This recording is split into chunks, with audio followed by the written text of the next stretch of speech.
Alja je pri snemanju nove plošče k sodelovanju povabila dva producenta, Martina Štibernika in Žareta Paka.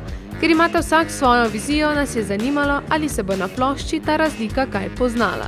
Ja, jaz mislim, da se zna poznati, ampak se konec koncev vzameš nekako ta dva producenta ravno zato skupaj, da rata nekaj novega, se pravi nek svež veter. Štibernik mi je zelo všeč, pač njegov način dela, je hitmaker tudi konec koncev. Recimo Žare Pak je pa dober v idejcah. Aljo smo obiskali v Štibernikovem studiu, zato nam je zaupal, da ni še čisto ona prišla na vrsto kot pevka, bo pa zelo kmalu vzela, tako da verjamem, da bo šlo to super skozi.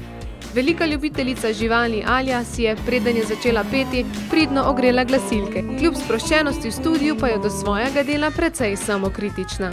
Delamo izključno samo komade, za katere verjamemo, da bodo singli, ker res mislim, da drugače ploščo delati je nekako skoraj da brez veze, ne. Pevka, nabita z delovno vnemo, ima tudi značilnost, ki jo precej loči od ostalih kolegov glasbenikov. To mi je všeč, da se zna dogovarjati tudi za kakšne zgodnejše ure za v studio. To mi je v redu v bistvu. Ponavadi prihajajo v studio vedno tisti, dajmo ob 8 zvečer. Ne, ali je lahko tudi ob 9 pride, pa je že polna energije in delovne vneme. Poleg snemanja nove plošče pa so v polnem teku tudi priprave na predstavitveno turnejo po Sloveniji.